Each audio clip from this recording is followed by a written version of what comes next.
퍼스트 카우라는 영화가 처음 국내에 소개될 때 얼른 뇌리에 떠오른 감독은 셀린 시아마였습니다. 물론 셀린 시아마와는 결이 다른 감독이고 주장하는 바도 다르지만 적어도 양상은 비슷하게 흘러갈 것 같았습니다. 셀린 시아마는 타오르는 여인의 초상이 처음으로 국내에 소개된 후 연이어 워터릴리스, 톰보이, 걸후드 같은 작품들이 국내에 개봉했습니다. 셀린 시아마의 타오르는 여인의 초상이 워낙 걸출한 완성도를 지녔기 때문이고 또한 그가 영화로 표현하는 여성과 존재의 이야기는 한국 시네필의 마음을 사로잡았기 때문입니다. 켈리 라이카트는 미국 독립영화의 기둥이라는 말을 들을 정도로 뛰어난 독립영화 감독입니다. 저 역시 퍼스트 카우로 처음 그의 작품을 접하고 곧장 국내에서 볼 수 있는 그의 다른 영화들 어떤 여자들과 웬디와 루시를 찾아봤을 정도로 깊은 인상을 받았습니다. 비록 그의 모든 작품을 보지는 않았지만 그의 작품 세계는 느리고 정처 없이 방황하는 것 같지만 그 안에 사람의 삶이 작고 소외된 것에 대한 따스한 시각이 녹아있다는 생각이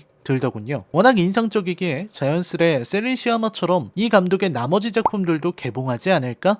하는 기대를 걸게 만드는 면이 있죠. 이 영화가 개봉했을 당시에는 개인적으로 분주한 일이 많아 팟캐스트와 라디오에는 출연해서 작품을 소개했지만 정작 칼럼이나 유튜브 리뷰로는 다루지 못해 아쉬움이 있었습니다. 그래서 늦게나마 리뷰를 해보려고 합니다. 2021년 가장 인상적이었던 미국의 독립영화 켈리 라이카트 감독의 퍼스트 카우 리뷰입니다. 여러분 이제부터는 치명적인 스포일러가 포함되어 있습니다. 보기 어렵거나 괴로운 영화는 아니니 영화를 보고 나서 리뷰를 보시는 걸 추천드립니다. 그럼 시작합니다. 영화는 윌리엄 블레이크의 시로 시작합니다. 새에겐 새집이, 거미에겐 거미집이, 인간에겐 우정이 라는 문구. 이 영화가 우정에 대해서 말할 거라는 일종의 선언처럼 들립니다. 이렇게 단도직입적인 사람이었나? 하는 생각이 들더군요. 그리고 화면을 가로지르는 배. 어쩐지 저 배가 거슬립니다. 화면을 가로지르는 것도 차지하고 있는 것도 전부 다요. 저 배를 보면서 무엇을 생각해야 할까요? 서쪽으로 흘러가는 시대, 역사의 흐름일까요? 아니면 우리의 삶이 저 배에 올라탄 것처럼 어디론가 떠나는 여정이라는 걸 생각해야 할까요? 그것도 아니면 저 배가 이 영화의 어떤 복선일까요? 영화는 설명하지 않고 다음 장면으로 이어집니다. 개가 한 마리 나오죠? 켈리 라이카트의 영화를 보다 보면 이 사람이 개를 좋아한다는 것 정도는 알 수 있습니다. 그리고 한 사람의 여성이 길을 걷다가 무언가를 발견합니다. 두 개의 백골. 우리는 영화를 보기도 전에 이 백골이 곧 우정의 상징이라는 걸 상상해 볼 수 있습니다. 제법 끔찍한 이야기가 펼쳐지겠는걸 하는 생각과 묘한 기대감도 들게 만들죠. 그리고 영화는 1820년대로 갑니다. 19세기 초반 서부 개척시대. 여기에 오티스 피고위츠가 있습니다. 이 사람은 쿠키라는 이름으로 불립니다. 이 사람이 하는 일은 사냥꾼들을 따라다니면서 음식을 해주는 일이죠. 보급과 취사를 담당하는 사람인 셈입니다. 원정에 있어서는 정말 엄청나게 중요한 보직이 아닐 수 없죠. 하지만 사냥꾼들은 쿠키를 대하는 태도가 아주 위협적입니다. 괴롭히는 이들도 있고 이를 지켜주려는 사람도 있습니다. 의식이 있는 사람이라면 쿠키를 지켜줘야 하죠. 왜냐면 쿠키야말로 일행의 굶주림을 채워줄 유일한 인물이니까요. 비록 다람쥐는 놓쳤지만 그래도 버섯을 캐오는 그의 능력은 발군입니다. 어떤 버섯을 먹을 수 있고 어떤 건 먹을 수 없는지 구분할 수 있는 능력을 갖춘 것만으로도 쿠키가 제법 배운 사람이라는 걸 알 수 있습니다. 또한 영화에서 보여주듯 쿠키는 계곡을 발견하고 거기에서 낚시를 해서 물고기를 잡을 정도로 능력도 뛰어납니다. 오히려 쿠키가 이런 대접을 받는 것이 이상할 정도로 능력 있는 사람이죠. 이런 일이 벌어지는 이유는 사냥꾼들이 지닌 잔인함과 무식함 때문입니다. 그리고 탐욕도 있죠. 버팔로 고기를 내놓으라고 말하는 사냥꾼의 입에서 튀어나온 것은 바로 서부 시대를 상징하는 것들이었을 겁니다. 힘,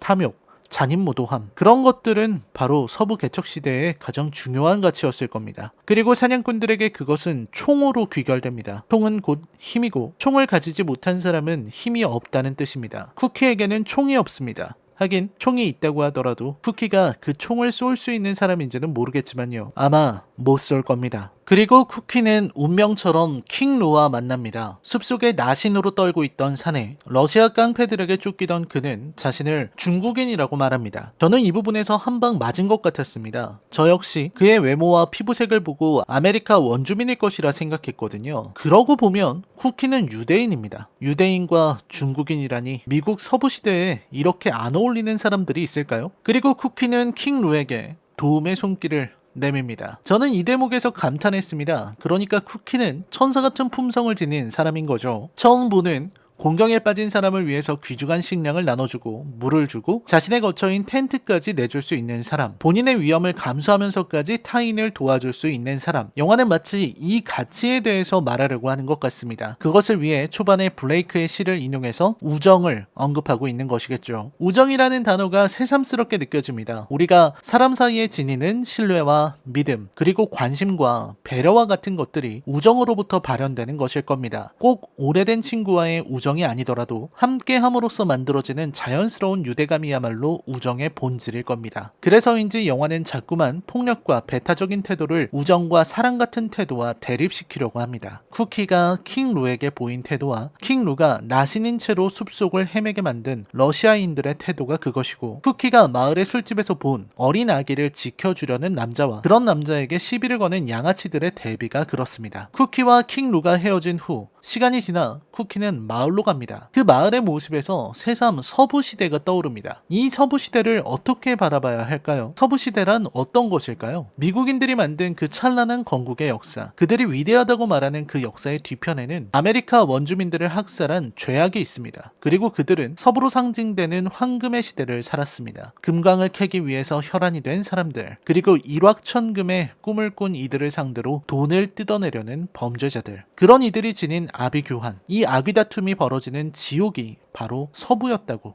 저는 생각합니다. 그렇기에 서부 영화를 그리는 태도 역시 시대를 지나면서 달라졌습니다. 과거의 서부 영화는 선악의 구분이 분명한 권선징악의 유치한 형태를 갖추고 있었다면, 세르지오 레오네와 같은 감독이 등장하면서 나온 이른바 이탈리안의 스파게티 웨스턴은 미국 서부시대 자본주의, 황금 만능주의에 대한 비판을 담으면서 동시에 총을 한 자로 든 건맨이 황야를 가로지르며 액션을 펼치고, 그 배경에는 은행 강도, 열차 강도 같은 악당들이 즐비하고 그 악당들과의 결투가 벌어지는 세계입니다. 그리고 이러한 세계는 쿠엔틴 타란티노에 이르러서는 장고, 분노의 추적자에서 다소 오락화하고 헤이트풀 에이트에서는 다소 선명한 이미지로 박제됩니다. 하지만 레이카트는 다른 부분을 바라봅니다. 서부시대 역시 사람이 사는 곳이라는 지극히 당연한 지점을 말입니다. 이제껏 서부시대는 활극의 무대요, 약육강식, 승자 독식의 싸움판이었습니다. 하지만 퍼스트카우에서는 다릅니다. 마을로 돌아온 쿠키는 자기가 번 돈으로 새 부츠를 삽니다. 새로 산 부츠가 마음에 들었던 그는 그 부츠를 자랑하듯 내놓고 다니지만 이윽고 마을의 대부분의 남자들이 그 부츠를 알아보죠. 다른 사람의 부츠를 알아본다. 이는 그만큼 이 세계가 좁다는 것을 의미하기도 하지만 또 그만큼 남의 물건에 관심이 많다는 걸 의미하기도 합니다. 타인의 부츠를 눈여겨보고 기회만 생긴다면 언제든 차지하려는 사람들. 그래서 쿠키는 부츠 위를 바지로 덮어서 가립니다. 그것이 바로 서부시대의 생리죠. 알려지고 밝혀지면 위험해지는 겁니다. 모두의 욕망이 서로를 감시하는 세상, 언제든 약해지면 약탈의 대상이 되는 세상. 식상한 인용이기는 하지만 홉스가 말한 대로 만인에 대한 늑대와 같은 투쟁 상태에 있는 거죠. 그리고 생활이 보입니다. 서부를 그린 작품 중에서 희생자가 아닌 생활인으로서의 여성과 아이를 그리는 작품이 얼마나 있었는지를 생각해보면 이 작품의 독특함을 알 수 있습니다. 이 작품에서는 아이도 그냥 평범하게 노동을 하고 장사도 합니다. 여성들도 그냥 생활인으로 살아갑니다. 대단한 범죄나 다툼은 벌어지지 않습니다. 술집에서 결투가 일어나기는 하지만 카메라는 결투에는 관심이 없고 쿠키와 킹루의 재회에만 신경을 쓰고 있습니다. 세상에 이런 서부국이 어디에 있나요? 특히 생활이라는 부분에서는 서부시대 당시의 냄새가 상상될 정도로 디테일한 면이 있었습니다. 어딘지 모르게 떼국물이 나올 것 같은 아이, 꿉꿉한 냄새가 날 것 같은 등장인물들의 옷이라고 해봐야 한 벌밖에 없어서 해지고 땀에 절고 더러운 것들이 잔뜩 묻어있지만 그래도 그 옷이 유일한 가림막인 셈이죠. 그리고 지저분해 보이는 도구들, 불편하고 어려워 보이는 생활상들, 마치 우리가 서부시대를 상상했을 때 놓치고 있던 것들을 눈앞에서 펼쳐서 보여주고 있다는 쾌감까지 들더군요. 킹루는 은혜를 갚기라도 하듯 쿠키에게 거처를 마련해줍니다. 킹루의 집에 들어온 쿠키, 킹루의 술을 마신 후 킹루가 편하게 있으라고 하자 쿠키는 머뭇거린 후에 자연스럽게 빗자루를 들어 집을 쓸기 시작합니다. 저는 이 장면이 참 좋더라고요. 쿠키라는 사람이 어떤 인물인지 보여주는 굉장히 섬세한 장면이라 생각했습니다. 가만히 있지 못하고 빗질을 한다는 것, 그냥 있기 뭐하기도 하고 쿠키라는 인물 자체가 이렇게 성실하다는 걸 보여주는 것이기도 하죠. 거기에 밖으로 나가서 꽃을 가져와 꽃병에 넣어두는 쿠키의 모습은 쿠키가 참으로 섬세하고 생활력 있는 사람이라는 걸 보여줍니다. 별다른 설명이 없이도 인물의 행동만으로도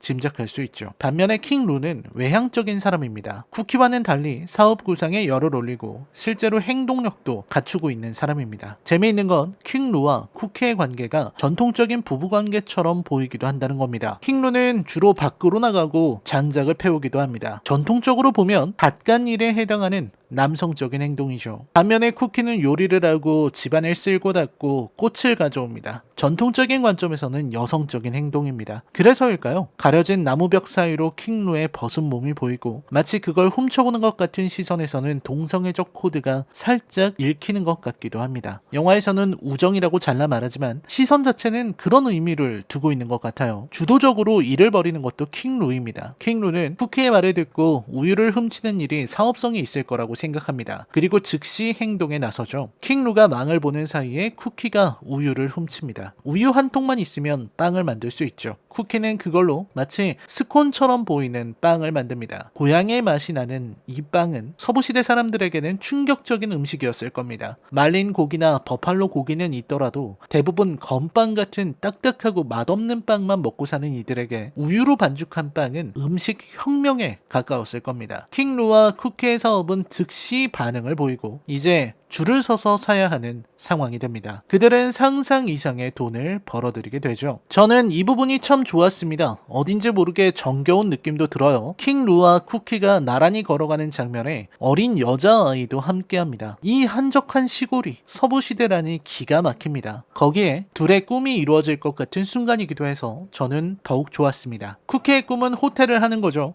여행객들을 위해서 쉴 곳을 마련하고 따뜻하고 맛 좋은 음식을 대접하는 것. 그동안 오랜 여정에 지쳐있을 쿠키가 꾸기에 참 어울리는 근사한 꿈이죠. 하지만 킹루는 언제나 그렇듯 현실을 생각하려 합니다. 호텔 사업은 분명히 경쟁이 심할 테니 더 많은 사업 자금이 필요하다는 그의 말은 이 영화의 말로를 예상하게 만듭니다. 언제나 그렇듯 탐욕이야말로 모든 일을 망치는 것이죠. 살아가는 데에 있어서도 킹루와 쿠키의 방법론이 다릅니다. 막상 우유를 훔치러 가서 우유를 짜는 것은 쿠키의 역할입니다. 역시 전통적으로는 여성적입니다. 그리고 쿠키는 우유를 짜내면서 암소에게 다정한 말, 착하고 예쁜 말들을 해줍니다. 소를 위로하고 공감하고 또 고마워해주는 말들. 소도 그걸 아는지 쿠키를 거부하지는 않습니다. 그리고 정작 빵을 팔러 나가서는 쿠키가 과묵해집니다. 쿠키는 다소곳이 앉아서 빵을 만들기만 할 뿐이고 사람들을 상대하고 가격 흥정을 하는 건 킹루입니다. 그리고 킹루는 계속 돈이 든 자루를 움켜쥐며 이걸 지키는 것이 자신의 역할이라는 걸 자각하고 있는 듯하죠. 이 독특한 이야기에서 가장 서부극의 냄새가 나는 부분은 바로 팩터 대장의 등장부터입니다. 팩터 대장은 말 그대로 서부시대를 압축해 놓은 인물이죠. 영국 출신이라 홍차에 우유를 넣겠다고 이 마을에 단 한 마리뿐인 암소를 데려오는 것만 해도 대단한 일입니다. 정작 마을의 사람들은 그걸 비웃을 따름이죠. 그리고 이 사람은 정작 자신의 우유가 약탈당하고 있다는 사실도 모르고 그 우유로 만든 빵을 먹어도 그게 우유가 들어간 것인지 아닌지도 모릅니다. 쿠키에게 굉장히 아는 척을 하려고 하고 킹루 역시 그의 예민한 미각을 경계하지만 그는 클라푸티는 알아도 클라푸티에 우유가 들어갈 거라는 상상도 못하는 인물이죠. 겉으로 교양 있는 척을 해도 실제 신미안은 없다는 걸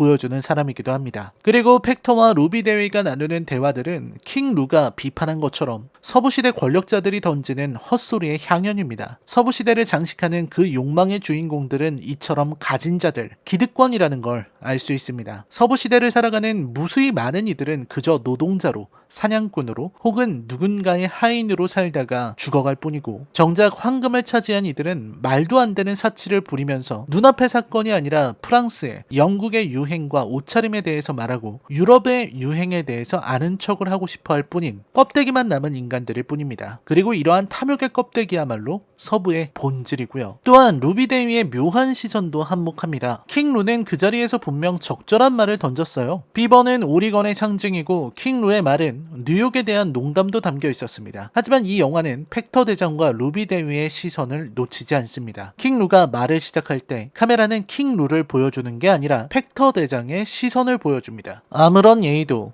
호기심도 담겨있지 않은 경멸의 시선. 그건 루비데이도 마찬가지입니다. 루비데이는 킹루의 말을 듣기는 했지만 그냥 무시하기로 합니다. 처절할 정도의 무시. 당시의 동양인, 중국인에 대한 시선을 담고 있는 것처럼 보이기도 합니다. 저 시절 서부에서 동양인을 본다는 건 어떤 의미였을까요? 그것도 중국인을. 그렇기에 같은 영어를 쓰는 사람이어도 무시하는 겁니다. 말을 섞는 것조차 사치라는 듯. 결국 킹 루와 쿠키를 위기에 빠뜨린 것은 욕심이었습니다. 그만뒀어야 했습니다. 쿠키가 위기를 느꼈을 때, 뭔가 변화가 생겼을 때. 하지만 킹 루는 보이지 않는 것을 두려워했습니다. 이제 소가 많아지고 우유가 흔해질 거라는 생각. 그 막연한 공포가 킹 루를 조급하게 만듭니다. 킹 루의 말은 언뜻 들어보면 미래를 예측하고 있는 것처럼 보이고 꽤 선지안이 있는 것처럼 보이지만 사실은 아무런 근거도 없는 불안에 불과합니다. 근거 없는 불안과 공포가 눈앞에 있는 위험을 보지 못하게 만듭니다. 결국 그들이 들킨 건 소가 울부짖어서도 아니고 팩터 대장의 앞에서 소가 유독 쿠키에게 살갑게 굴어서도 아니고 클레이프티를 먹은 팩터와 루비가 그 안에 우유를 눈치채서도 아닙니다. 팩터와 루비는 끝까지 멍청했어요. 그들을 위기로 몰아넣은 것은 부러진 나뭇가지였습니다. 킹 루는 멀리 있는 실제하지 않는 것들을 걱정하느라 정작 자신의 몸을 뉘고 있는 나뭇가지가 부러질 수 있다는 위험은 보지 못했습니다. 킹 루가 비판한 파리의 유행을 생각하느라 우유를 털리고 있다는 걸 꿈에도 모르는 팩터와 똑같은 실수죠. 둘은 달아납니다. 둘은 함께 있으면서도 서로를 몰랐고 달랐습니다. 킹 루는 물을 헤엄쳐서 도망치는 방법을, 쿠키는 풀숲에 숨는 방법을 택합니다. 그들은 각자의 방식으로 살아남고 원주민과 거래해서 어떻게든 재회하게 됩니다. 집으로 돌아오니 약탈자들이 한번 들이닥쳤고 그렇게 두 사람은 도망칩니다. 그리고 도망치다 잠깐 누워서 쉬기로 합니다. 그 둘의 모습에서 우리는 첫 장면을 보게 됩니다. 두 백골은 두 남자였겠죠. 두 사람의 꿈과 생활을 보여주다 불현듯 찾아온 죽음을 그린다는 점에서 다소 허무하게 느껴지기도 합니다. 하지만 영화는 그 사정을 전부 다 내놓고 보여주지는 않습니다. 영화의 흐름으로 봐서 두 사람이 죽어서 백골이 되었다는 것만은 분명한 것 같지만 정작 그 상세한 과정을 보여주지 않아서 관객으로 하여금 희망찬 상상을 하게 할 여지를 두고 있습니다. 킹 루와 쿠키를 죽인 것은 팩터나 팩터의 부하가 아닐지도 모릅니다. 짐승일 수도 있고 짐승 같은 사냥꾼일 수도 있고 혹은 킹 루가 쫓겼던 러시아 깡패들일 수도 있고 아니면 전혀 다른 이들일지도 모릅니다. 한 가지 분명한 건 두 사람은 꿈을 이루지 못했고 그렇게 영화는 끝난다는 겁니다. 어쩌면 서부 시대에는 당연하다면 당연한 결말일지도 모릅니다. 비정한 시대니까요. 전반적으로 훌륭한 영화라는 생각이 들었습니다. 이 영화의 연출 방식이 특히 좋습니다. 얼마 전 리뷰한 프렌치 디스패치 역시 4대3의 비율. 물론 프렌치 디스패치는 현란한 고개라도 하듯 필요할 때마다 비율을 바꿔가고 있긴 하지만 어쨌든 이 작품 역시 4대3의 비율로 영화를 찍었습니다. 시네마스코프의 와이드 화면에 비해 좁다는 인상을 주기도 하지만 그렇기에 세로로 분할되는 화면들이 인상적이며 또 집중하게 만드는 효과를 냅니다. 무엇보다 오래된 작품이라는 인상도 들고요. 전체적으로 느린 호흡을 지닌 작품입니다. 퍼스트 카우를 보면서 너무나 지루했다고 불평을 하시는 분도 만났었는데 아마 이 느린 호흡 때문이라고 생각합니다. 느릿느릿하고 섬세한 연출 방식을 지닌 탓에 이야기가 좀 늘어져 보이는 것은 당연하다 생각합니다. 하지만 이런 느린 영화는 그만큼 그 디테일에 집중하게 해주는 장점이 있습니다. 이 영화가 보여주는 작은 디테일들을 보다 보면 어느새 시간이 흐르는 걸 잊게 되고 계속해서 관람하고 싶다는 마음이 들게 됩니다. 풍경이 참 아름다운 작품입니다. 그런데 생각해보면 이 영화는 광활한 자연 풍경을 보여주지는 않았습니다. 생각보다 많은 장면들이 꽉 들어찬 인상을 주죠.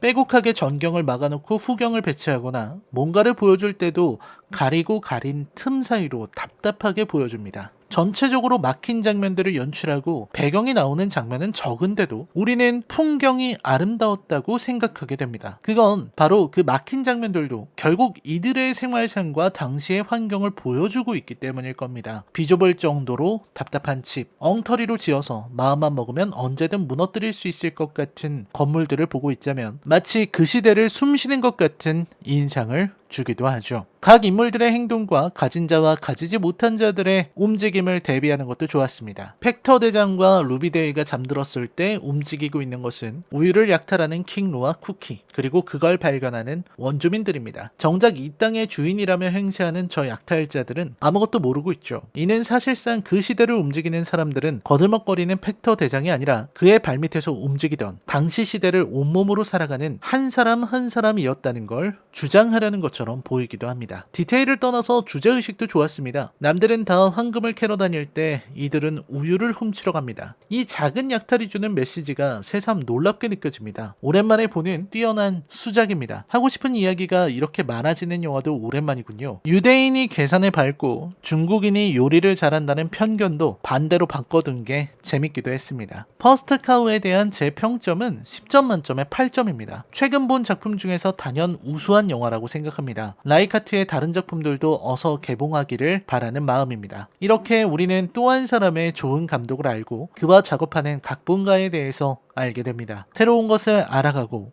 배우는 게 얼마나 좋은 일인지 다시 생각하게 됩니다. 라이너의 컬처 쇼크 영화 리뷰는 계속됩니다. 시청해주셔서 감사합니다.